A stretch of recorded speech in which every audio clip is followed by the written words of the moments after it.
그럼 기도하고 시작하도록 하겠습니다.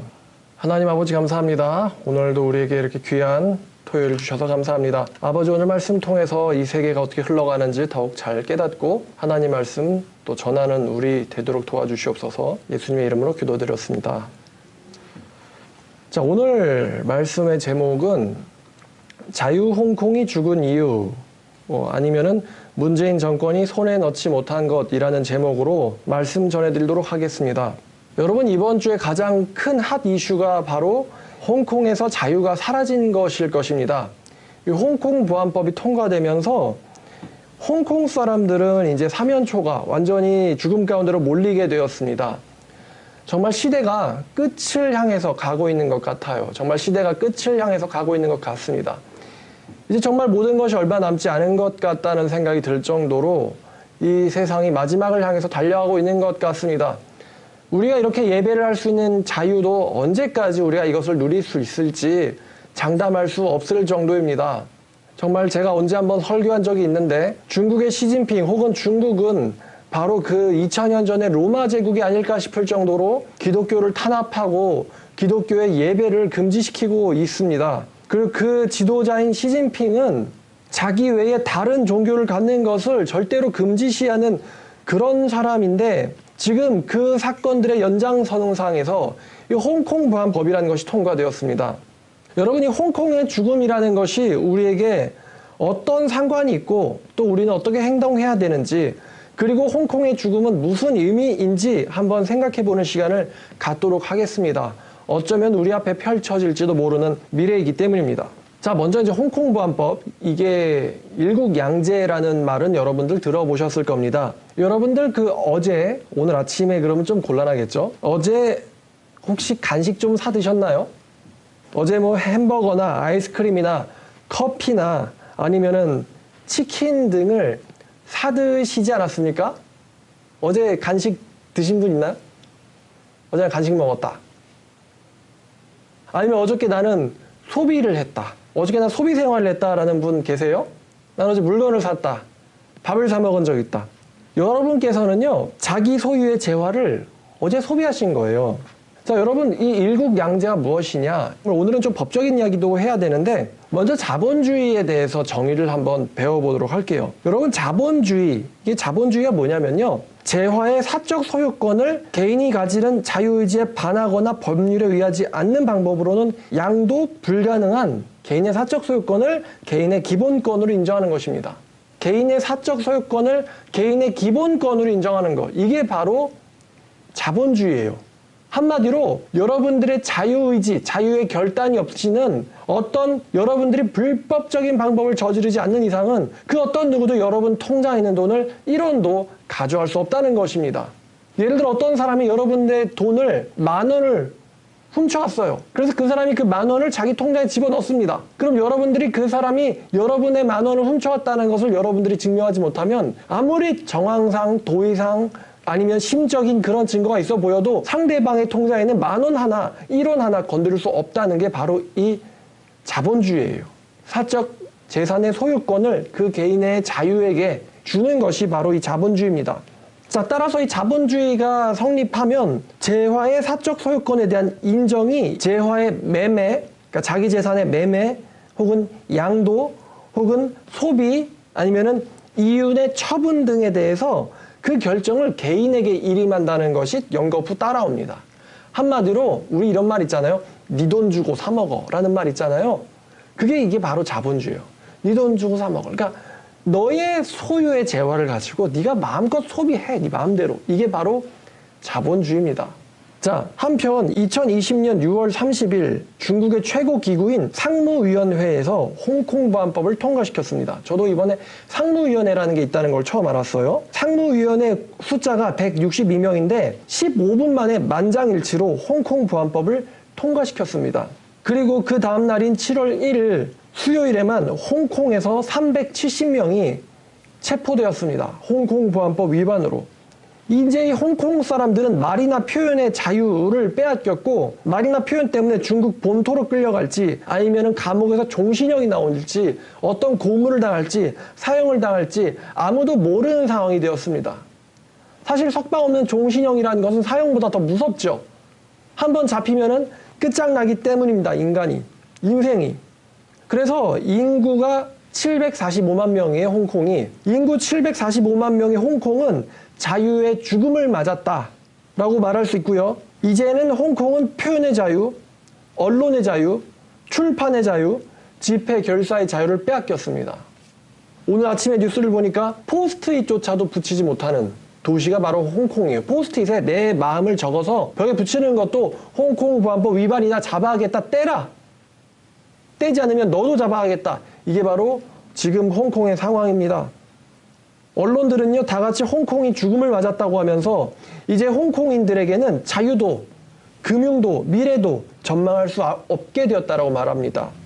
홍콩은 아시아의 진주 혹은 금융 허브 등으로 불리면서 아시아의 경제 중심지 역할을 톡톡히 하고 있었는데 이제 홍콩은요, 불투명한 미래 앞에 놓이게 되었습니다. 제가 잠깐 홍콩 사람들에 대해서 좀 알아보니까 여러분 홍콩 사람들 745만 명 중에서 100만 명이 넘는, 그러니까 약 7명 중에 한 사람은 백만장자라고 합니다. 백만장자는 많아 보이지만 10억 넘는 재산을 갖고 있다는 거예요, 한화로. 홍콩 사람들은요, 이 대한민국 사람 못지않게 아니면 대한민국 사람보다 더 높은 이 자본주의 생활과 자유를 즐기던 사람이 바로 이 홍콩 사람들입니다. 이 대한민국 사람들과 같은 수준에서 삶을 영위하던 사람들이 홍콩 사람들이라는 것입니다. 그런데 그 자유 홍콩이 한순간에 이 지옥과도 같은 장소로 바뀌어버렸습니다. 수많은 홍콩 사람들은요, 체포되거나 아니면 홍콩을 탈출하려고 애쓰고 있습니다. 그래서 홍콩에서 탈출한다 그래서 핵시트라고 요즘은 하더라고요. 브렉시트는 이제 영국에서 탈출, 영국이 탈출하는 거. 그 다음에 핵시트는 홍콩에서 탈출하는 거. 이 핵시트라고들 하더라고요. 자, 왜 홍콩이 이렇게 금융이나 자유면에서 불투명한 미래 앞에 놓였느냐? 여러분, 자유가 보장되지 않는 사회에는 아무도 투자할 수 없습니다. 내가 투자했다가 어떻게 될지 어떻게 알아요? 여러분, 이번에 일본이 갑자기 일본차 닛산이 2배, 3배 넘는 판매량을 보였다고 합니다. 아세요? 닛산 차가? 근데 왜 그러냐? 닛산 그룹이 한국에서 철수했거든요. 일본 그룹, 바로 옆 나라인, 그것도 바로 옆 나라의 자본주의의 나라예요. 자본주의, 민주주의 나라인 이 일본의 그룹인 닛산이 한국에서 철수했어요. 왜? 전 아마 생각해보건데 이번에 그 강제 배상 문제로 한국 정부에서 일본 기업의 자산을 처분해버렸거든요. 그러니까 일본 회사들은요, 언제 자기들이 전범 기업이라는 오명을 쓰고 자기 기업의 재산을 처분당할지 모르는 상황이에요. 거기다가 한국 사람들이 일본에 대한 이 반감이 엄청나서 일본 불매 운동도 있고 하니까 일본 회사 입장에서는 한국에 투자를 하기가 힘든 거죠. 오히려 이미 투자된 회사조차도 철수하는 게 지금 현실입니다. 한마디로 한국에 투자하기가 부담스럽다는 거예요, 일본 기업 입장에서는. 마찬가지로 이 금융의 자유가 보장되지 않는 사회에 아무도 투자할 수 없어요. 그래서 아마 홍콩 경제는 순식간에 몰락하고 말 겁니다. 여러분, 왜 자유가 보장되지 않는 사회가 무서우냐? 잠깐 딴 얘기입니다, 이거. 그 미국의 자유 아시아 방송에 따르면요, 중국에는요, 여론 조장 및 여론 조작용 댓글 부대가 있다고 합니다. 이들 댓글 부대는요, 글 하나에 90원을 받아요. 중국 돈으로는 오마오라고 합니다. 오마오. 그래서 우마오당이라고 하는 청년 댓글 부대가 있다고 합니다. 우마오당. 글 하나당 90원 받아서 우마오당. 이 당은요, 중국 공산당의 산하 청년의 조직인데, 한마디로 노인들이 아니에요. 청년들이 그렇게 단다는 거예요. 이 우마오당의 규모가 얼마 정도로 추산되냐면은 1052만 명 정도로 추산됩니다. 중국 내부의 여론을 조작하고 조장하는 댓글 부대, 중국 공산당 상하의 댓글 부대가 1052만 명 정도가 있다고 해요. 왠지 우리나라에서도 활동하고 있지 않을까 싶은 생각이 듭니다.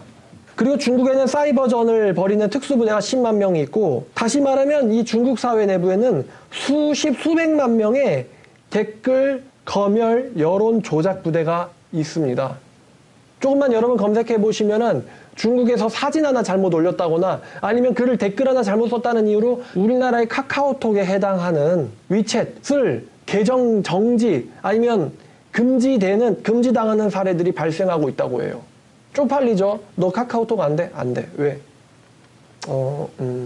내가 중국 보안법을 어겼나 봐. 그러면 그 사람이랑 누가 친구하겠어요? 중국인들이. 무서워서. 그리고 중국 베이징대, 명문대죠. 베이징대 대학생들을 1000명을 조사를 했는데 이 조사한 결과 이들은요, 해외 뉴스 사이트들을 검색조차 하지 않는다고 합니다. 왜냐하면 내가 검색했다가 조사 들어올까봐, 잡혀갈까봐. 심지어 이 사람들한테 이 검열을 우회할 수 있는 방법을 알려주고 프로그램을 보내줘도요, 그 사람들은 우회할 생각조차 하지 못하고, 우회한다고 해도요, 해외 뉴스 검색 따위는 하지 않는다고 합니다. 왜냐면 순식간에 계정이 삭제되거나 잡혀갈 수 있기 때문에. 베이징 되면요, 똑똑한 사람들이에요. 근데 똑똑한 사람들조차도 중국 정부가 반하는 정보 검색조차도 하지 못한다는 거예요. 반하는 수준이 아니라 중국 정부가 원치 않는 정보를 검색조차 하지 않는 게 이 지성인이라고 하는 중국 베이징 대학생들의 현실입니다. 검색조차 마음대로 못하고 검색했다가도 잡혀갈 수 있는 게 바로 이 중국이라는 것이죠. 말하는 것뿐만 아니라 보는 것도 마음대로 안 되는 세상이라는 것입니다, 중국은. 근데 이제 그런 사회가 곧 돼버렸다는 거예요, 홍콩이. 자, 그럼 어쩌다 이렇게 홍콩이 여러분 순식간에 이렇게 자유가 무너지게 됐을까? 오늘 제목이 홍콩의 죽음이에요. 어떻게 이렇게 홍콩의 자유민주주의, 자유가 이렇게 순식간에 무너지게 됐을까? 745만 명의 인생은 이제 풍전등화예요. 공산당의 개가 되든가, 아니면 잡혀가든가, 아니면 죽던가, 아니면 목숨 걸고 탈출하던가 하는 방법밖에 남아있질 못하게 됐습니다. 어떻게 홍콩이 이렇게 됐을까? 그리고 우리나라는 그렇게 될 가능성이 없을까? 여기에 대해서 생각해보자는 겁니다. 제가 왜 홍콩이 이렇게 쉽게 자유가 무너지게 됐는가를 생각해봤는데, 홍콩 및 중국 내부에 이런 조직이 없기 때문이에요. 어떤 조직이냐? 공산주의에 흡수될 수 없는 조직. 그러니까 한 명이 아니라는 거예요. 여러 명이라는 거예요. 조직. 그 다음에 신념을 가진 집단. 절대로 공산주의에 흡수될 수 없는 조직, 신념을 가진 이 세 가지 조건에 해당하는 집단이나 단체가 뭘까요? 답은 바로 교회입니다.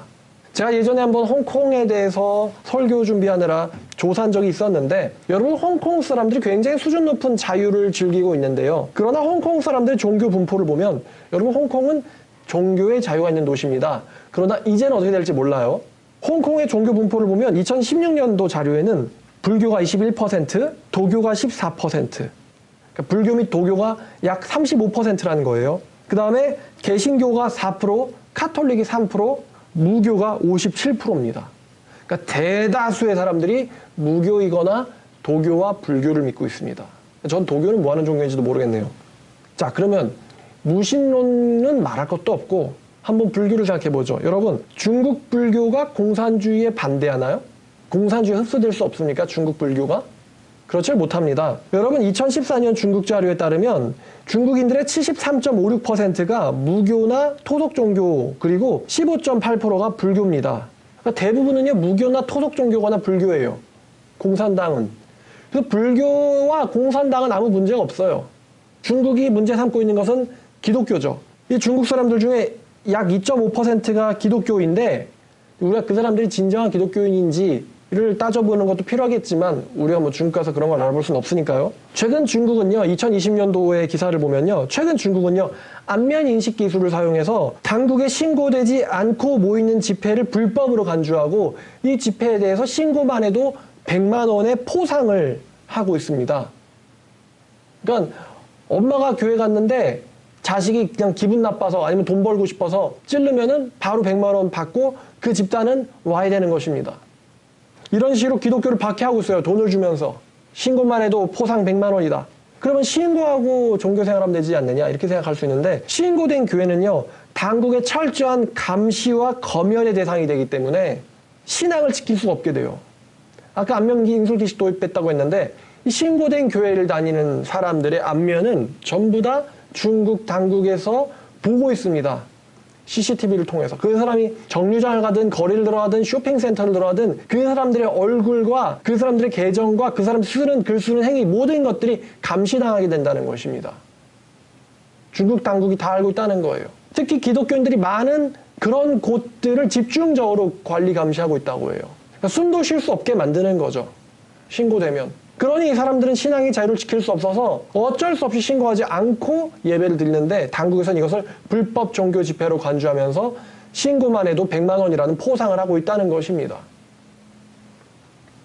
아마 중국인들이 정말 진정한 신앙을 가진 사람들도 많지 않을 것 같아요. 자, 홍콩 같은 경우 여태까지 종교의 자유가 보장되어 있었는데 앞으로 어떻게 될지 몰라요. 아마도 제 생각에 중국 정부는요, 바로 종교의 자유부터 건드리게 될 겁니다. 종교의 자유를 빼앗아 버리는 것은 통제하는 사회를 만드는 것에 대한 기본입니다. 종교의 자유를 빼앗는 것은. 지금 이게 남의 나라 일이 아니에요. 지금 서울에 있는 사랑제일교회라는 교회가 갑자기 뭐 철거되고 있다, 아니면 뭐 철거하려고 한다, 용역들이 불러와서 성도들을 다 뭐 때렸다, 밀쳤다, 이런 뉴스 기사들이 나오는데 왜 하필 사랑제일교회인지 여러분 생각해 보셔야 돼요. 법적인 것, 법리적인 거야 갖다 붙이면 그만이 될 수도 있거든요. 여러분, 그러면 왜 공산당, 공산주의 사회가 종교를 이렇게 싫어할까? 여러분, 공산주의는요, 체제 자체가 엉망이에요. 공산사회는 성공한 적이 없어요. 그래서 많은 지성인들의 반대를 받습니다. 그러면 공산당국은 뭘 할까? 학살을 해요.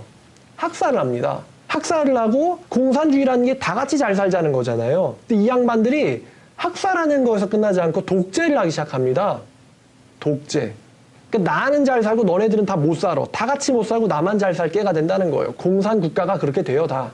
그래서 요즘 본 이제 마르크스, 레닌, 스탈린, 그 다음에 지금 우리가 보고 있는 시진핑, 그리고 최근에 이제 독재 계열에 합류한 푸틴 보면요, 다 이런 수순을 밟아간다는 것입니다. 한결같이 이곳에서 없는 것이 종교의 자유예요. 그리고 왜 종교의 자유를 이 사람들이, 이 공산주의자들이 종교의 자유, 이 시진핑 같은 중국 당국자들이 종교의 자유를 없애려고 하느냐? 왜냐면요, 이 종교의 자유가 파생하는 다른 자유들을 보면 엄청나게 많습니다. 우리가 지금 여러분 다 자유를 누리고 있잖아요. 숨 쉬는 것도 자유. 갈 때 치킨 사 먹을까, 뭘 마실까, 누구랑 만날까, 무슨 이야기를 할까, 채팅을 할까, 인터넷에 글을 올릴까, 댓글을 쓸까, 전부 다 여러분들 자유 안에서 행하고 있지 않습니까? 자유가 없고 자유를 뺏긴다고 여러분 생각해 보세요. 앉아있는 것도 못하게 해. 누워있는 것도 못하게 해. 물건 사는 것도 못하게 해. 쉬는 것도 못하게 해. 여러분들의 모든 생활을 통제당하면서 자유 없이 산다고 생각해 보세요. 그런 곳을 우리는 감옥이라고 하죠. 사회 자체가 감옥이 된다고 생각해 보세요. 상상조차 할 수 없을 겁니다. 아무리 교회를 싫어하는 사람들조차도 자유 없는 건 싫을 거예요. 근데 그 자유와 교회가 무슨 관계냐를 보자는 거예요. 분명히 무슨 관계가 있어요. 그러니까 공산당이 그렇게 교회를 없애려고 하죠. 그럼 왜 종교의 자유가 파생하는 다른 자유가 뭐뭐 있느냐를 보니까 첫 번째가 바로 신앙의 자유예요. 신앙의 자유. 제가 뭐 이런 이단 상담 일을 하긴 하지만 신앙의 자유란 무엇이냐? 내가 뭐 이 펜을 신으로 믿든 아니면은 이 컵을 신으로 믿든 내가 무슨 뭘 신으로 믿든지 간에 거기에 대해서 자유를 인정하는 거예요. 때리지도 않고 잡아지도 않고 법적으로 위해를 가하지도 않는 거예요. 그게 바로 신앙의 자유예요.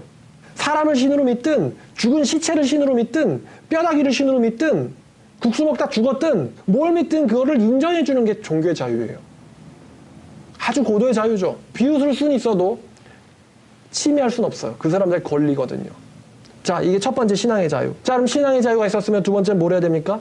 신앙의 고백을 해야 되잖아요. confess. 고백해야 된단 말이에요. 그래서 고백을 해야 되기 때문에 뭐가 필요하냐면은 고백했다고 잡아가. 안 되잖아요. 그래서 뭐가 있냐면 표현의 자유가 있어요. 표현의 자유. 표현의 자유. 예수는 주님이다라든지 아니면 예수님 그리스도라든지 이런 이야기를 우리가 길에서 하더라도 잡아가지 않는다는 거예요. 비웃을 수는 있어도 고백하는 걸 잡아갈 수는 없어요. 그 사람의 권리거든요. 그 다음에 세 번째는 바로 이 언론과 출판의 자유입니다. 언론과 출판의 자유. 왜? 여러분 표현의 자유가 있기 때문에 이 표현의 자유가 있어요. 내가 표현하고 싶어요. 말로 표현하는 그 수단과 방법에는 그게 없어요. 표현하고 싶은데 이 표현을 종이로 하고 싶다. 글로 쓴다. 그리고 글로 써가지고 그거를 남들한테 보여준다. 이러면 이제 이때부터 이게 출판이 되는 거거든요. 이걸 무슨 미디어를 통해서 알리고 싶다. 그러면 이게 이제 언론이 되는 거예요. 그리고 표현의 자유, 그거보다 더 이제 좁은 공간에 뭐가 있냐면 출판과 언론의 자유가 있어요. 출판과 언론의 자유. 지금 뭐 홍콩에서 뭐 포스트잇만 붙여도 잡혀간다고 그러는데 이게 지금 출판의 자유를 건드리는 겁니다, 이게. 이것도 출판이라고 보는 거예요. 표현을 종이로 하는 것도 하지 못하게 하겠다. 종이로 하는 것도 하지 못하게 하겠다. 이 표현의 자유, 출판의 자유. 자, 그 다음에 주거이동과 사유재산의 자유가 따라와야 됩니다. 왜? 자유로운 기부활동을 통해서 내 재화를 교회에게 넘기는 거예요. 자유로운 기부활동, 헌금을 통해서 교회를 설립하고 운영하고 하려면은 주거와 사유재산의 자유가 필요해요. 너 신앙의 자유 가져. 하지만 돈은 절대로 막으면은 교회가 운영이 돼요, 못 돼요? 못 되죠? 그러니까 내 사유재산을 마음대로 처분해야 될 수 있어야 되잖아요. 그래야 내가 기부를 하니까. 그래야 내가 재화를 넘길 수 있으니까. 소비할 수 있으니까. 그래서 종교의 자유에서 파생되는 게 또 뭐냐면은 주거이동과 사유재산의 자유예요. 여러분들이 마음대로 아이스크림 아니면은 음료수 사 먹는 것도 다 이 신앙의 자유에서 파생된다는 것입니다. 그래서 이제 사유재산의 자유, 이제 일로 들어가면 뭐가 있는 거냐면 바로 자본주의가 있는 거예요. 자본주의, 아까 설명드렸듯 재화의 사적 소유권을 사회 구성원들의 개인의 기본권으로 인정하는 겁니다. 그 개인의 자유의 의사에 반하지 않는 방법으로 빼앗지 않는 거예요. 한마디로 내 마음을 대로 하겠다라는 걸 지켜주는 거예요. 존중해주는 거예요. 그리고 유명한 말이 있어요. 내 주먹은 상대방의 코끝에서 멈춘다. 주먹질하는 거 자유죠. 그러나 상대방의 코끝에서 멈춘다. 상대방은 자신의 신체의 자유가 있거든요. 이게 우리가 누리는 이 자유민주주의라는 것입니다. 재화의 사적 소유권에 대한 인정은 곧바로 재화의 매매, 양도, 소비 및 이윤의 처분을, 그것에 대한 결정을 개인에게 일임하는 것입니다. 한마디로 네 재산은 네가 알아서 하시고 우리가 절대로 안 건드릴게요 라는 게 자본주의예요. 자, 그러면 이제 공산주의. 공산주의는 뭐예요? 개인의 사유재산의 소유를 부정해요. 사유재산을 인정하니까 이게 임금 격차나 소득 수준이 차이가 발생해가지고 누구는 잘 사는데 누구는 못 살지 않느냐. 이건 유토피아가 아니다. 그래가지고 사적 재산 소유권을 인정하지 않아요. 그러니까 한마디로 말하면 배급제죠. 정부에서. 니들이 필요한 거 아이스크림 뭐 아니면은 쌀이든 뭐든 그거 우리가 배급해 줄게요. 너네들이 벌려고 하지 마. 너네들이 살려고 하지 마. 너네들은 돈이 없으니까 우리가 배급해 줄게. 근데 여러분은 쌀만 먹고 삽니까? 그죠? 가끔씩은 그 농심 라면이 먹고 싶을 때도 있고, 가끔씩은 오뚜기 라면이 먹고 싶을 때도 있고, 가끔씩은 여기 가고 싶고 저기 가고 싶고 그렇잖아요, 여러분. 근데 정부에서 배급해주면 그런 게 되겠어요? 귀찮아서 싫어하죠. 제가 훈련소 갔을 때 군화가 좀 큰 거예요. 그래가지고 좀 바꿔달라 그랬더니 귀찮으니까 가래요. 그래서 저 한 사이즈 큰 군화를 깔창 끼고 신고 다녔습니다. 배급제가 되면 이래요. 나 이거 싫은데 지금 인력이 어디 있어? 빨리 그냥 갖고 가. 이렇게 되는 겁니다. 그러니까 국가가 대신 먹여 살려주겠다. 그러면 좋을 것 같죠, 여러분? 좋을 것 같죠? 근데 이 아담 타락 이후로 인간이 지독하게 게을러져가지고 국가가 대신 먹여 살린다. 그럼 사람들이 일을 할까요, 안 할까요? 사람들이 일을 할까요, 안 할까요? 유토피아 같은데 사람들이 일을 안 해요. 일을 안 해. 그래서 공산주의 사회가 되니까 빈국이 되는 거예요. 최빈국. 기근이 일어나는 거예요. 농사를 안 해, 사람들이. 일을 안 하니까 농사가 안 돼. 다 굶어 죽는 거예요. 자본주의는 개인의 사유재산을 인정하고 개인들이 알아서 살아남으라는 거예요. 그 사람들이 일을 할 수밖에 없는 거예요. 왜냐면 일을 안 하면 굶어 죽으니까. 일을 할 수밖에 없는 거예요. 일을 안 해도 먹여 살려주겠다면요, 여러분 아무도 일 안 합니다. 아무도 일 안 합니다. 그런 사회에선 일하는 사람만 바보 되는 세상이에요. 그런데 자본주의가 나쁜 것 같아도 사실은 일을 하게 만드는 겁니다. 일을 해서 소유를 가져봐라는 거예요. 그래서 자본주의 사회에서는요, 가난한 사람은 있어도 굶어 죽는 사람은 없습니다. 거의 없어요. 앞에 무슨 알바라도 하면 되니까. 알바라도 하면 밥은 나오잖아요. 밥을 먹을 수 있잖아요. 근데 정부에서 배급을 안 해주면 공산주의는 다 같이 굶어 죽는 거예요. 다 같이. 자본주의는 가난한 자는 있어도 굶어 죽는 사람은 없어요. 불구가 있다거나 장애가 있다거나 그런 것들은 정부에서 도와주자. 이게 약간 공산주의식 성향을 띠는 거예요. 약간 정부에서 통제하는 거예요. 그래? 그럼 우리가 부를 더 해주겠다. 세금이라는 명목으로. 그리고 거기에 대해서 아무도 뭐라고 하지 않아요. 그래, 능력이 없는데 힘들게 산다면 도와줘야지. 그러면 정부에서도 도와주지만 여러분 요즘 보듯이 기부하잖아요. 불쌍하대. 그러면 막 기부해요. 내 재화를 그 사람에게 넘겨주는 거예요. 불쌍하대. 거기에서 아무도 뭐라고 안 해요. 정부가 그렇게 일하는 거를 가지고. 하지만 게으른 사람들, 사기치는 사람들, 이런 사람들이 큰 재화를 갖는 건 다들 뭐라고 하죠. 뭐? 불쌍한 자기 딸을 이용해가지고 자기 혼자 호의호식하면서 사실은 딸을 학대했다고? 이런 막 사람들이 분노하는 거예요. 기부금 다 몰수해라! 이러면서. 저러라고 내가 기부했냐? 어쨌거나. 자, 이 공산주의는 사람들이 굶어 죽을 수밖에 없는 사회인데, 이 공산주의 국가인 중국이요, 마오쩌둥 일대에 이 대약진 운동을 실패해가지고요, 우리도 잘 먹어보자 그랬는데 공산주의 애들이 일을 안 하거든요. 이 대약진 운동 일으켜보다 실패해가지고 중국의 경제 및 농업이 주저앉았고 약 4,500만 명이 학살당하거나 굶어 죽었어요. 4,500만 명. 거의 대한민국 하나 정도의 사이즈의 인구가 굶어 죽거나 학살당한 거예요. 공산주의자들에 의해서. 실패한 거죠. 이 체제는. 공산주의 체제는. 그래서 이 마오쩌둥 다음으로 이 주석이 된 사람이 이 덩샤오핑. 아마 등소평이란 이름일 거예요. 덩샤오핑이라는 사람인데 이 사람이 유명한 말을 했어요. 흑묘백묘론. 흑묘백묘가 뭔 말이냐면은 검은 거에든 흰 거에든 쥐만 잡으면 그만이라는 건데요. 한마디로 공산주의든 자본주의든 먹고만 잘 살면 되는 거 아니야? 이게 덩샤오핑의 흑묘백묘론이에요. 그래서 덩샤오핑 때에 공산주의 국가인 중국이요. 자본주의식 개방을 하기 시작했어요. 근데 얘네가 한 번에 나라를 전부를 싹 개방을 해버리면은 아예 개화가 돼가지고 공산주의가 무너질 거 아니에요. 그 얘네가 어떤 방법을 썼냐면은 나라 전체는 공산주의인데 그 중에 일부의 도시만 자본주의를 한 거예요. 다시 말하면 일부의 도시만 외국인들이 와가지고 투자하고 사업하고 공장 짓고 돈 벌 수 있다. 중국에는 다 노동력이니까 마음대로 여기 와서 공장 짓고 일하세요. 라는 명분으로 경제개발, 특별경제개발지역, 다시 말하면 경제특별구역, 특구라는 걸 지정했어요. 그래서 외국인 자본이 그 경제특구인 곳에 들어와서 사업을 한 거예요. 당연히 나머지 중국 대륙에 비해서 그 경제특구에 사는 사람들은 생활 수준이 갑자기 쫙 올라갔죠. 외국인 자본이 들어와가지고 일거리를 주니까, 일을 주니까. 이게 대성공을 거뒀어요. 덩샤오핑의 이 경제특구가. 그래서 중국에 꽤 많은 경제특구들이 생겼고 그 중에 가장 유명한 곳이 최근에 홍콩 문제 때문에도 여러분 한국인들에게도 알려져 있는 선전시라는 곳이에요. 왜 알려져 있냐면은 선전시는 중국 본토인데 홍콩이랑 붙어 있어가지고 언제든지 중국 군대가 내려올 수 있는 도시가 바로 선전시거든요. 그래서 여러분들이 알고 계실 거예요. 선전시에 뭐 중국인 특수부대가 뭐 눈에 띄었다. 옛날에 운동했을 때, 시위했을 때요. 옛날도 아니죠. 작년이에요. 선전시예요. 선전시가 바로 특구 중에 하나였어요. 자, 지금 현재 중국은요. 이제 특구 필요 없죠. G2인데 특구 필요 없어요. 이제 외국인들 그런 거 필요 없다 이거예요. 현재 중국은요. 수정자본주의와 비슷한데 이게 이래요. 노동 문제는 그러니까 나라에서 먹여 살려주려고 하니까 다들 일을 안 해. 그러니까 생존은 니네가 알아서 해.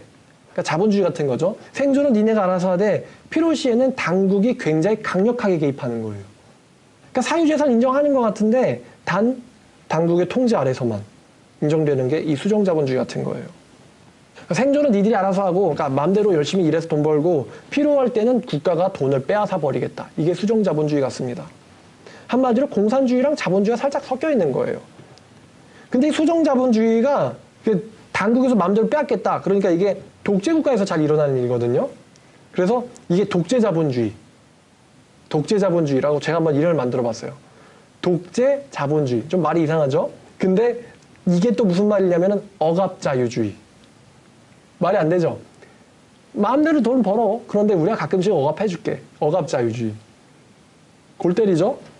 중국이 시진핑이 독재를 2018년부터 완전히 그냥 주석의 임기 제한을 삭제를 해버렸어요. 영구 집권이 되게 됐죠. 그래서 중국이 중앙 권력이 엄청 강해졌고 사실상 시진핑의 독재죠. 그래서 시황제라는 별명도 있죠. 옛날에 고대 진시황제 이름을 따서 시황제. 여기에는요 돈과 성이나 쾌락이 다 포함되어 있습니다. 독재자나 독재자들의 수족들은요 돈과 성이나 쾌락을 마음껏 즐길 수 있는 거죠. 이건 사회비정교에서 자주 일어나는 일입니다. 교주의 수족들은 마음대로 할 수 있는 거. 여러분 최근에 이 판빙빙이라고 아세요? 판빙빙 씨가 갑자기 실종돼가지고 별 의혹에 시달리다 갑자기 나타나가지고 당국에서 때린 세금 1,400억 원을 내겠다 그랬어요. 근데 왜 갑자기 유명 여배우가 사라졌다가 거액의 세금을 당국으로부터 징수당했느냐? 이런 소문이 있는데 어떤 중국의 부동산 재벌이요. 이 팡빙빙과 왕치산과 성상납 관계다라고 이거를 내가 성상납 동영상을 갖고 있다 이런 이야기를 한 거예요. 중국 부동산 재벌이. 그 사람 도망갔어요. 중국 당국을 피해가지고. 왕치산은 누구냐? 시진핑이 주석이잖아요. 왕치산은 중국 부주석이에요. 부주석. 그 할아버지한테 팡빙빙이가 성상납을 했다. 거기에 대한 입막음 협박용으로 팡빙빙한테 거액의 세금을 때린 거다. 그리고 실종됐을 때 당국에서 무슨 일이 일어났는지 아무도 모르는 거죠. 중국 당국은 이게 설이에요. 진짜인지 아닌지 몰라요. 그러나 중국 당국은 이 영상을 갖고 있다고 말한 이 부동산 재벌에게요. 벌금을 때렸는데 벌금이 얼마냐면은 10조 원이에요. 10조 원의 벌금을 부과했어요. 도대체 무슨 잘못해야지 벌금이 10조 원이 나오는 건가? 그죠? 그러니까 제가 아까 명분은 붙이면 그만이라고 한 거예요. 독재자에게 복종하지 않을 시에는 독재자가 돈을 마음대로 빼앗을 수 있다. 이게 현재 중국 상태 아닙니까? 너희들이 마음껏 돈 버는 것도 자유나 단 독재자에게 불복종하면 당국이 돈을 빼앗을 수 있다. 중국 기업들이 중국 당국에 반하는 것을 굉장히 무서워하죠. 중국 기업들이. 한순간에 기업이 망할 수가 있거든요.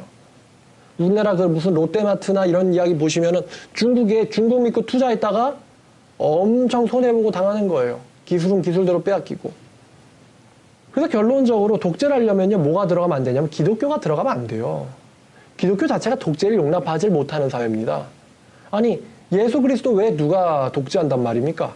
인간 중에 예수 그리스도 같은 왕이 누가 있다고 독재한다는 말입니까?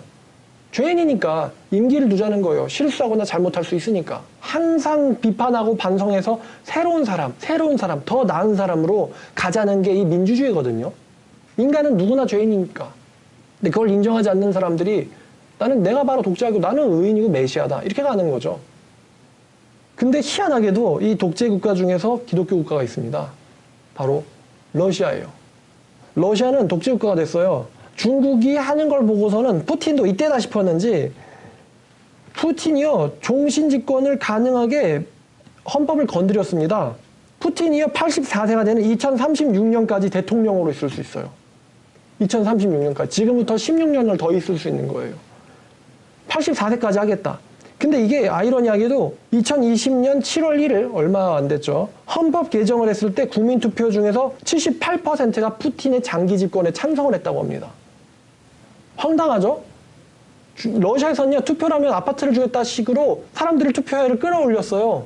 투표하면 할수록 푸틴의 독재가 성공하니까. 국민들이 전부 다 푸틴한테 몰표를 주는 거예요. 아니, 독재를 허용하는 국민들. 어떻게 이런 어리석은 결정을 러시아인들이 할까? 자, 그럼 이 러시아의 또 종교를 들어가 보면 되는데, 여러분, 러시아는요, 러시아인들의 72%는 자기 자신을 스스로 크리스찬이라고 주장을 합니다. 그러니까 러시아 정교의 교도다라고 주장을 해요. 정교회는 이 카톨릭에서 떨어져 나온 분파예요. 기독교입니다. 러시아인들의 18%는 무교, 6% 기타 종교, 즉 러시아인들의 72%, 4명 중 3명은 자기 자신을 기독교라고 주장을 하는데, 근데요, 이 조사 안으로 잘 들어가 보면은 전체 교인 중에 7%의 사람만이 적어도 한 달에 한 번 이상 예배를 드린다고 했어요. 그러니까 전체 교인 중에 7%만이 난 예배를 드린다는 거예요. 나머지 93%는 예배 안 드려요. 그러나 나 스스로는 내가 기독교인이라고 생각한다 라는 거죠. 이 사람들 전체 교인 중 93%는 교회조차 안 가는데 자기는 천국 간다고 믿는다는 겁니다. 근데 성경 히브리서 10장 25절을 보면은 주님의 재림이 가까울수록 뭐라고 했냐면은 모이라 그랬어요. 히브리서 10장 25절 보면 서로 돌아보아 사랑과 선을 격려하며 모이기를 패하는 어떤 사람들과 습관과 같이 하지 말고, 다시 모이기를 패하는 어떤 사람들의 습관과 같이 하지 말고, 모이기를 패하지 말라고 성경은 명령하고 있어요. 오직 권하여 그날이 가까움을 볼수록 더욱 그리하자. 오직 권하여 말세가 더 가까이 올수록 더욱 열심히 모이자는 거예요. 성경의 가르침은 말세가 가까울수록, 멸망이 가까울수록, 심판이 가까울수록 더욱 열심히 모이자. 이게 성경의 명령이에요. 모이기를 패하는 어떤 사람들처럼 하지 말고. 그런데 교회조차 안 가는 93%가 나는 크리스찬이지, 이렇게 말한다는 거는 이 사람들이 성경적으로 무지몽매하다는 겁니다. 어리석다는 거예요. 성경적으로 어리석은 사람들이 현실에서 똑똑할 수 있을까? 힘들다는 거죠. 사리분별을 잘 못한다는 겁니다. 그러니까 이 사람들이 왜 푸틴한테 몰표를 주냐면은 우리한테는 푸틴 같은 아주 막강한 지도자가 필요하다는 거예요. 미국이랑 싸워서 이기기 위해서. 도대체 왜 그런 논리가 나오는지 모르겠어요. 여러분, 교회를 안 가는데 신앙을 지킬 수 있습니까? 다시요. 교회를 안 가는데 신앙을 지킬 수 있습니까? 유튜브나 영상 예배 보시는 분들도 한번 자문해 보세요. 교회를 안 가는데 신앙을 지킬 수 있을까? 답은 이러합니다. 여러분, 비기독교 국가거나 아니면 성경적으로 무지한 국민들은요, 자유를 빼앗기기 쉽습니다. 아니면 자유를 빼앗겨 놓고도 빼앗긴지도 몰라요. 두 가지 조건. 비기독교 국가거나 아니면은 성경적으로 무지한 사람들은 자유를 빼앗기기 쉽다는 거예요. 일본은요? 일본은 미군이 무섭잖아요. 전쟁 일으켰다 패했지 않습니까? 그래서 교회가 해야 되는 감시 기능을 미국이 대신하고 있어요. 일본은. 함부로 독재, 공산으로 바꾸겠다 못하는 거예요. 그렇게 막혀있는 거예요. 일본은 법적으로. 헌법으로. 그래서 교회가 해야 되는 감시 기능을 미국이 하고 있습니다. 그래서 일본 같은 경우는 좀 특이한 사례죠. 그러나 기독교 국가가 아니거나 아니면은 성경적으로 무지몽매한 사람들이 자유를 빼앗기기 쉽다는 거예요. 러시아나 중국의 사례를 보면 홍콩도 그렇고요. 아까 말씀드린 것처럼 공산주의 흡수가 될 수 없는 조직이 신념을 가졌는데 어떻게 거기가 쉽게 공산국가가 됩니까? 무슨 캐리람 행정장관인가? 그 양반이 홍콩 출신이라는데 매 그 사람이 기독교인이었어 봐요. 캐리람 행정장관이 기독교인이었어 봐요. 그럼 그 사람이 그렇게 쉽게 홍콩 보안법을 쌍수 들고 환영할까요? 공산당과 기독교는 맞지가 않는단 말이에요. 자, 그럼 제가 여태까지 말한 것들을 이 문재인 정권이 알까요? 모를까요? 갑자기 한국 정치 얘기로 들어가는데 이 문재인 정권이 알까요? 모를까요? 여러분, 공산주의가 성공하려면 기독교를 없애야 된다는 건요. 이거는 100년 동안의 인간들이 학습한 결론입니다. 북한, 중국 보시면 그래요. 그러니까 여러분, 지금 제가 기독교 그리고 자유 얘기하고 있어요. 아무리 여러분들이 기독교가 싫다 하더라도요. 우리 땅에서, 이 한국 땅에서 기독교를 축출하면은 그 다음에 오는 거는 억압과 통제만 옵니다. 그거를 막아내고 있는 게 바로 기독교라는 거예요. 성경적으로 똑똑한 기독교인들, 스스로가 사고할 줄 아는 지성인들, 그런 사람들이 자유를 지켜내고 있다는 거예요. 여러분들이 욕할 수 있는 자유, 마음대로 PC방 가고 아이스크림 먹고 뛰놀 수 있는 자유가 누군가에 의해서 지켜지고 있다는 것입니다. 그리고 자꾸 정부는 그것을 건드리려고 해요. 무슨 차별금지법, 이번에 또 포괄적 차별금지법. 법이란 이름으로 자꾸만 표현의 자유를 건드리고, 그럼 표현의 자유가 무너지면 이제 신앙의 자유가 무너지게 되는 거죠. 왜냐면 표현을 못 하는데 신앙을 어떻게 하겠어요? 문재인 정부가요, 뭐 본인들은 아니라고 할 수도 있습니다. 그러나 통제를 위해서 한 것으로 보여지는 일들이 있어요. 좀 심상찮다라는 거. 첫 번째, 뭐 소통수석이냐면서 네이버 부사장 윤영창 씨를 영입했습니다. 아니, 소통한다는 사람이 포털 사이트 부사장을 영입한다. 왜 포털 사이트냐? 진짜로 소통하려고 할까요? 그렇게 소통을 중요하게 여기는 사람이 지금 댓글 보세요. 대통령에 대한 부정적인 여론이 80~90%는 차지합니다. 무슨 소통을 하고 있어요? 지금 문재인 정부가? 그냥 막 가잖아요. 지금 솔직히 말하면 막 가지 않습니까? 막 간다는 게 국민들이 욕해도 그냥 무조건 밀어붙인다는 거예요. 정치든 사법이든 행정이든. 국민 이번에 무슨 추경 35조 원 한다는데 여러분 거기에 대해서 여론 보셨어요? 말도 안 된다. 35조 원 저거 다 미래의 빛인데 누가 갔냐? 그 다음 부채 어떡하냐? 다들 걱정하고 있어요. 국가 파산한다고. 밀어붙입니다. 야당은 참석할 필요도 없죠. 180석이 있으니까 여당에. 두 번째, 국회 장악. 뭐 국회 장악은 뭐 선거로 된 거니까요. 근데 선거로만 된 거에서 끝나는 게 아니라 입법, 사법, 행정권, 삼권 분립이라는데 사실 삼권이 다 넘어간 거나 마찬가지죠. 입법은 국회의원들이 하는데 국회의원들은 180석이 나왔고, 또 사법은 뭐 법무부 장관 또 딱 자기들 다 임명하지 않습니까? 행정도 그렇고. 문재인 씨 편 들면은 팬클럽 아줌마가 갑자기 이사가 됩니다. 아니, 팬클럽 아줌마가 이사. 여러분, 이사가 아무나 되는 겁니까? 이사가 아무나 될 수 있어요?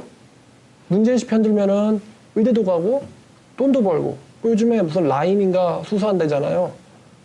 투자자들 엄청 손해, 98%인지 93% 손실 난 걸 팔았다고. 돈도 벌고 의사도 되고 이사도 되고.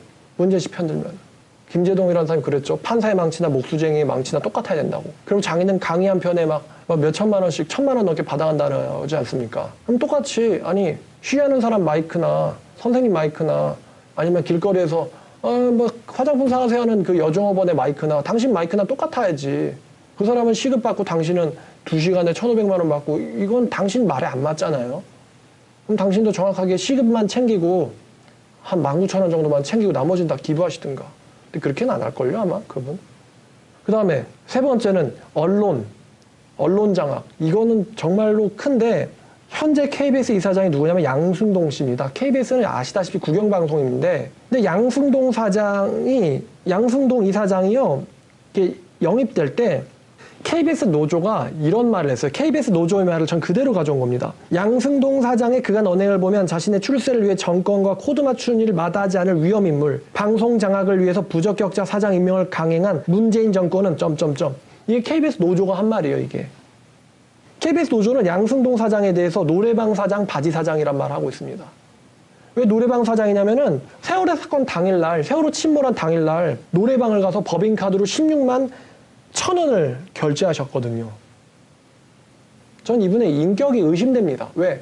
아무리 세월호 자식들이 당신 자식이 아니라 해도 우리 국민들의 어린이들이잖아요. 어린이들이 생사도 모르는 상태로 차가운 물속에 갇혀 있는데 노래방 가서 노래방 간다는 것도 정상은 아닌 것 같고 16만 원을 긁는다. 노래방 가서 어떻게 하지 16만 원 나올지 모르겠습니다. 저도 그때 기숙사에서 신문 보면서 막 어쩌나 어쩌쩌나 그랬었던 것 같거든요. 애들 살아야 되는데 에어포켓, 뭐 다이빙벨 다 아실 거예요. 그날의 기억을.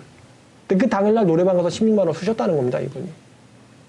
정말 공감할 수 있는 분인지 국민들과. 근데 방송국 이사장을 한다. 그래서 노조가 그렇게 난리친 겁니다. 하면 이분 전 이사장이 이게 또 최근에 본 기사인데 이분의 전 이사장은 강규형이라는 분이에요. 강규형.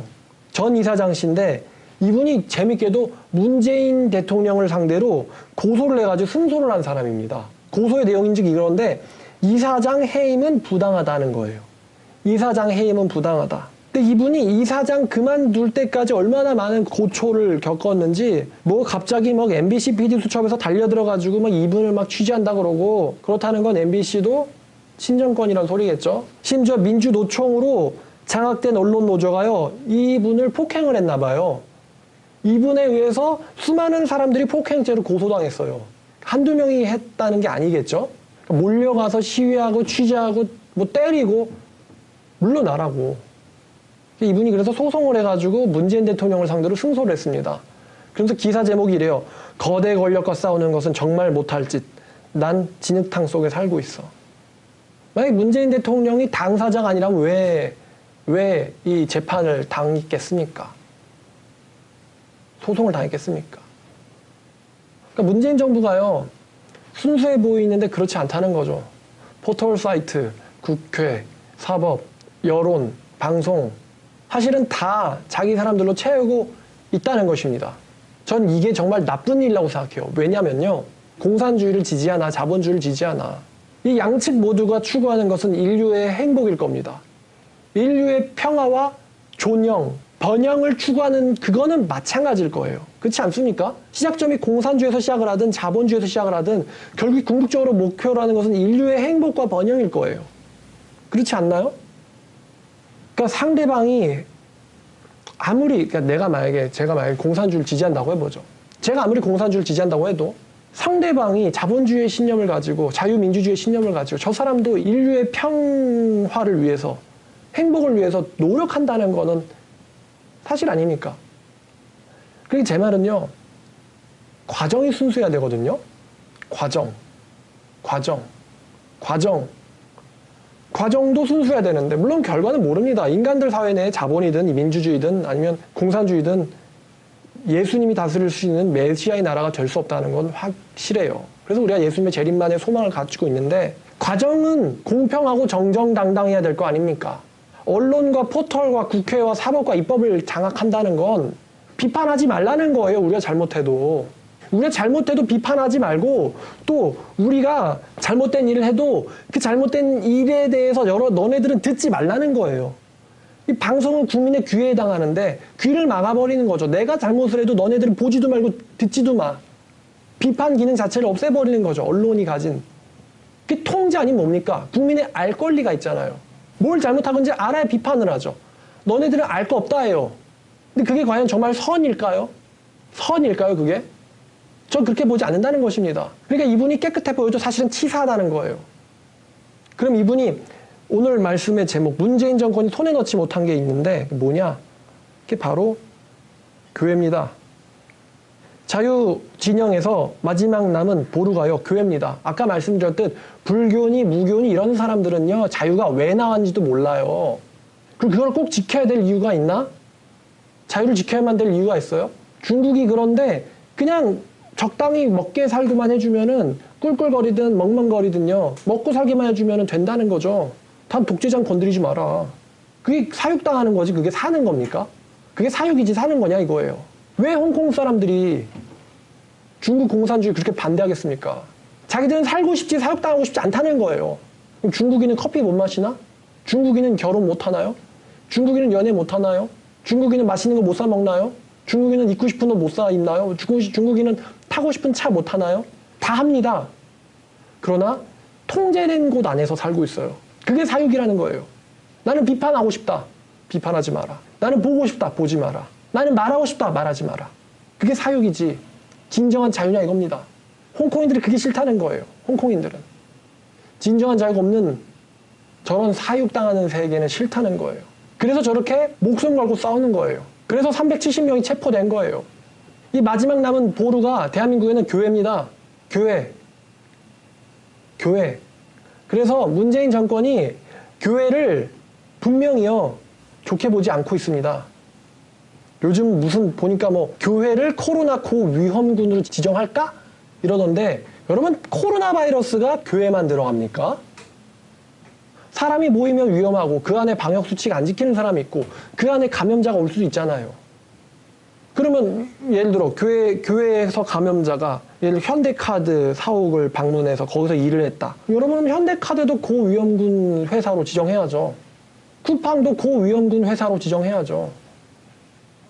다 고위험군 회사로 지정해야죠. 아예 그냥 회사 다니는 거는 고위험군 장소를 들어갔다 나오는 거다. 근데 그렇게는 못하죠. 돈들은 벌어줘야 되니까.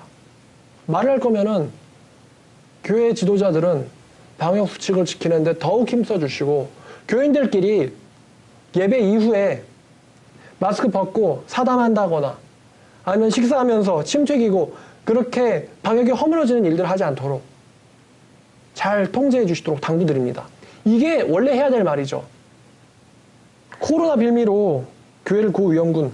오늘도 댓글 보니까 아침에 무슨 교회가 일어났더라고요. 확진자가. 그래서 뭐 1,500명 중에 1,000명을 검사했다나. 댓글은 뭐 당연히 악플이죠. 교회에 대한 악플. 교회 안 가면 안 되냐? 제발 주님 곁으로 가라. 뭐 이런 댓글들인데 제가 그러면 왜 목회자들이 뭘 우려하는지 볼게요. 2020년 6월 15일 기사인데 즉 이제 한 20일쯤 전에 나온 기사입니다. 자, 교회 안 가면 안 되냐고? 안 가면요 러시아 꼴 납니다. 러시아 꼴이 나요. 자, 온라인 예배를 사람들이 얼마나 제대로 지킬까? 한번 여러분 양심에 물어보세요. 목회자들 1135명을 상대로 설문조사를 했습니다. 목사들 1135명을 대상으로. 영상 예배로 대체하고 나서 다시 이 대면 예배를 시작을 했는데 교인 수가 40%가 감소했다고 합니다. 교인 수가 40% 감소했고 당연히 기부금인 헌금도 40%가 감소했다고 합니다. 한마디로 안 나가면 안 내 이거죠. 안 나가면 안 내. 내가 정말 나가고 싶은데 이 바이러스 때문에 못 나가니까 내가 영상으로만 하나님과 함께 해야지. 그리고 내가 교회를 기부하고 섬기는 거는 요즘은 가상 계좌이체가 있으니까 이렇게 하는 게 아니고 안 나가면 안 된다는 거예요. 이 사람들. 교인 수와 헌금 수에 있어서 각각 40%씩 감소했다. 코로나 이후에 대해서 목사들이 걱정하는 거가 첫 번째 1위가요. 주일 성수 인식 및 소속감의 약화가 40%로 제일 높았습니다. 코로나 이후 교회들이 제일 걱정해야 되는 거 주일 성수 인식과 소속감이 약화되는 거 이게 40%예요. 두 번째 재정적 어려움 이게 20%, 21%예요. 그 다음이 세 번째가 다음 세대 교육 실패 이게 15%예요. 한마디로 목사들의 걱정 중에 제일 큰 거는 40%가 사람들이 주일 성수와 교회 다니는 사람이란 소속감의 약화, 재정적으로 어려워지고 다음 세대 교육은 실패할 것이다. 한마디로 망해간다라는 소리를 하는 거죠. 지금 이 사람들은. 교회가 망해간다. 그리고 목사님들 중에 대다수가요. 온라인 예배에는 진정한 예배로 인정될 수 없다라고 이야기하고 계세요. 무슨 온라인 예배야? 자기들이 뭐 중풍병자예요? 가고 싶은데 못 가? 친구들 들쳐버줘야 돼요? 그 정도면 온라인 예배 해야죠. 예수께서 그들의 믿음을 보시고라 그랬잖아요. 자, 그러면은 교회가 사라졌다고 가정해보죠. 러시아처럼 다들 멍청이 됐거나 아니면 중국처럼 아예 그냥 교회가 없다고 해보죠. 그럼 뭐가 일어납니까? 그 다음에 굳이 자유를 통제해야 돼? 아니 애시당초 신앙이 없는데 신앙의 자유 없어도 뭐 상관없잖아요. 신앙의 자유 없어도 상관없고 표현의 자유 없어도 상관없고 사유재산의 자유도 좀 건드릴 수도 있고 왜냐면 그게 무조건 지켜져야 되는 것은 신앙의 자유를 위해서인데 교회가 없어졌으니까 자유가 있을 필요가 없잖아요. 악플 달고 뭐 술 먹고 깍깍깍 이런 사람들이 뭐 정치나 자유나 이런 문제에 신경 쓰겠습니까? 그냥 그 사람들은 술만 주면 좋은 거죠. 사육하면 되지. 통제가 시작될 것이고 여러분들의 자유가 손상될 것이고 표현의 자유, 댓글의 자유, 인터넷 검색의 자유, 사유재산의 자유도 분명히 건드려지겠죠. 홍콩의 지성인들이 목숨을 걸고 핵시트를 하려는 걸 보면요. 자유가 없다면 아무것도 없다는 것을 잘 아는 것 같습니다. 다시요. 자유가 없다면 아무것도 없다는 것을 다들 아는 것 같아요. 그러니까 지금 정부가 하는 이야기들 진짜 코로나 때문에 일 수도 있겠죠. 그러나 그렇게 순수하게만은 볼 수 없다는 것입니다. 교회가 무너져야 완벽한 통제를 할 수 있고 교회가 무너져야 우리를 반대하는 세력은 사라진다. 공산주의에 흡수될 수 없는 조직, 신념을 가진 어떤 방해나 박해가 닥쳐도 쓰러지지 않는 이러한 집단, 교회밖에 없습니다. 교회밖에 없어요. 다음 시간에 NCCK와 불교에 대해서 이야기 좀 해드리려고 해요. 얘네들이 어떤 녀석들인지 이런 녀석들이 있으니까 나라가 공산화가 되는 거예요. 중국만 봐도. 불교는 공산주의랑은 아무 상관이 없어요. 잘 먹고 잘 삽니다, 서로. 기독교가 문제죠, 기독교가. 공산주의자 입장에서도 기독교가 문제예요. 교회가 문제야, 교회. 교회 때문에 통제가 안 돼, 통제가. 저 하나님 믿는다는 애들 때문에 미치겠어. 이 공산주의자들의 이 골칫덩어리, 100년 동안의 골칫덩어리. 거기에 같이 아무 생각 없이 합승해서 교회 욕하지 마시길 바래요. 왜냐면 그 다음 타겟은 교회 다음에는 당신들입니다. 이거를 한국인들은 알아야 돼요. 이게 지금 뭐 10일, 20일 전에 일어난 일도 아니고 지금 100년 전부터 일어나고 있는 일인데 아직도 이걸 모릅니까? 누가 그렇게 나서서 차별금 집어 반대할 것 같아요? 누가 그렇게 나서서 공산주의 독재를 반대할 것 같습니까? 법으로 때리면 다 그냥 기어 들어가는 거죠. 교회만 계기지, 교회만. 교회만 계기지. 그러니까 용역 불러가지고 철가려는 거죠. 교회만 계기니까. 다들 자기 마음대로 다 되는데 저 교회만 내 마음대로 안 된단 말이에요. 여러분들도 그런 것을 아셔야 돼요. 지금 우리는 굉장히 불안한 사회 속에 살고 있는 겁니다. 이제 아시아에 남은 자유민주주의 국가, 일본, 그 다음에 이제 대한민국, 홍콩은 죽었어요. 중국이 지금 하는 말을 보면은 유럽 20여 개국이 반대하든지 말든지 우리는 막 간다예요. 미국 맘대로 해봐라. 막 간다예요. 이 불안한 정세가 어떻게 이어질지 모릅니다. 이 대한민국은 중국과 러시아와 맞닿아 있는데 다 지금 자유가 없어요. 적어도 생각하고 비판할 줄 아는 지성인은 됩시다. 남한 사람이라면은 생각하고 비판할 줄 아는 지성인은 돼야 된다고 생각하고요. 그 앞 선봉에는 교인들이 있어야 됩니다. 여기까지 홍콩의 죽음과 문재인 정권이 손에 넣지 못한 것이라는 제목으로 여러분에게 말씀 전해드렸습니다. 기도합시다. 사회를 위해서 기도하고요. 진짜 마지막 때에 로마 제국 같네요. 로마 제국. 666, 짐승의 표, 통제, 박해. 마지막 때 가는 것 같아요. 설마 중국은 아니겠지. 중국일 수도 있겠다는 생각이 정말 듭니다. 기도하겠습니다.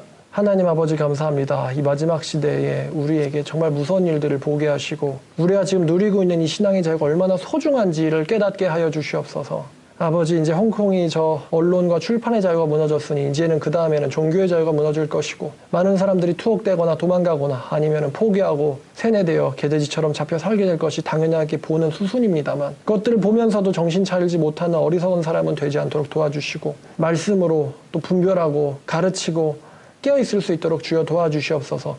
이 모든 말씀 우리를 구원하시고 사랑하시는 다시 오실 예수님의 이름으로 기도드렸습니다. 아멘.